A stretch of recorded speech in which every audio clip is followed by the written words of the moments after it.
Greetings, people of the internet. I am LUCHA MAN, and welcome to LUCHA MAN Reviews. On today's episode, I'm reviewing the new TV series to the FX network, What We Do in the Shadows. Now, before I get fully into this review, a word of warning. This show is definitely aimed at the older and mature audience. It is not meant for the kids. Why? Well, let's see, there's uncensored foul language. There is some violence visuals that some kids may not like. And then there's some other mature visual stuff that is definitely not meant for the minors, so please view this show responsibly. Now, this show is based on a 2014 film of the same name, and the film was a comedic horror mockumentary. Basically, some people were doing a documentary about vampires. I think it was New Zealand. Yeah.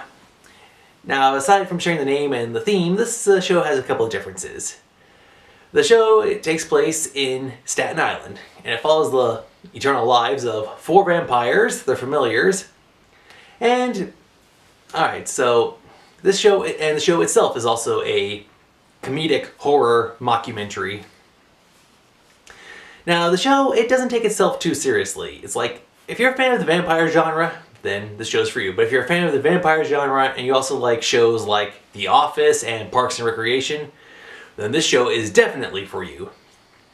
Like, you'll have the vampires talking straight to the camera and saying, "Oh, when I was 200 years ago, I was doing this, that, and the other thing." And then sometimes it'll cut to them doing some like activity like reading a book or walking someplace. And then like it'll have their other vampires talking or something. So yeah, it is like I said, mockumentary comedic horror. Now, even though the show doesn't take itself seriously, there was one thing that I noticed and thought I have to give major props to. The show has really good visual and special effects.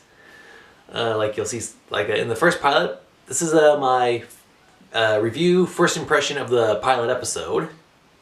They had some really good effects with fire. They had some good visual effects with people turning into bats. And they had this pretty awesome effect of someone climbing up the side of a wall. So I have to give credit. Someone put in the time and the effort and the money into this. So yeah.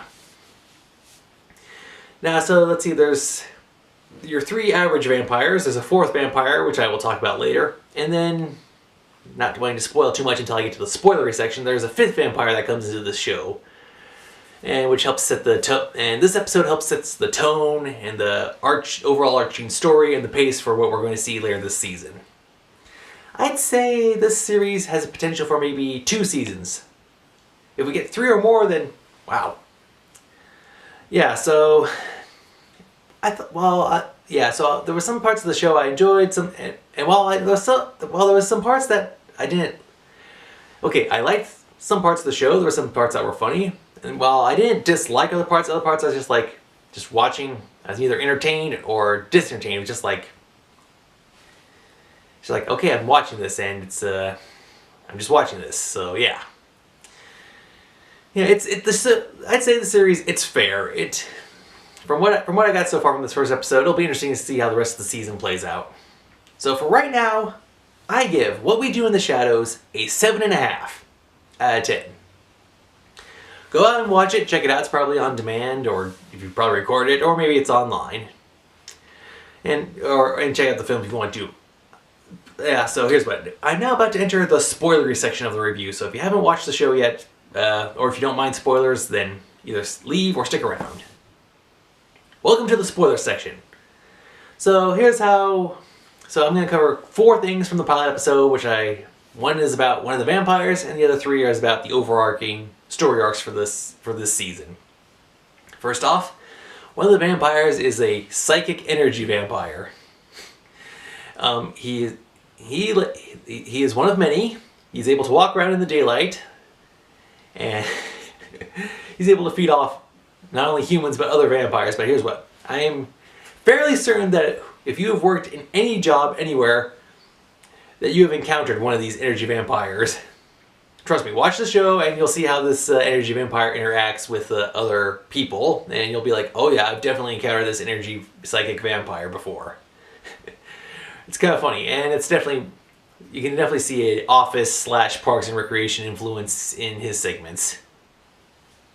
It's pretty much seen in the entire series, but very, very more so heavily with we see him. Alright, and as for the other... Alright, so now here are the three overarching stories. Main arc. The elder vampire from the old country has come to Staten Island. He is very unhappy that how the other 4 vampires have not done a good job of trying to take over the new world, Staten Island.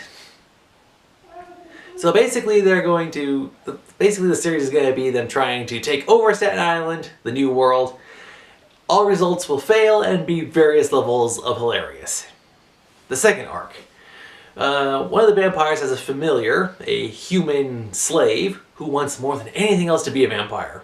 He's going to obviously try to do that for the rest of the season, and of course it's going to fail. Now, the third arc, of the 4 vampires, only one of them is female. She's married to another vampire, but she currently is looking at this one human, who reminds her of an old flame from 200 odd years ago. So of course she's going to pursue him, and of course the results are going to be, well, failure. I'm just making I'm making some guesses about this, but it'll be interesting to see if the series holds up to my predictions or if they do something completely out of left field. Alright, well that's all we have for the spoiler segment. Thank you for watching. If you stuck through, thank you very much. And until next time, this has been Lucha Man for Lucha Man Reviews, saying thanks for watching, and as always, have a nice day.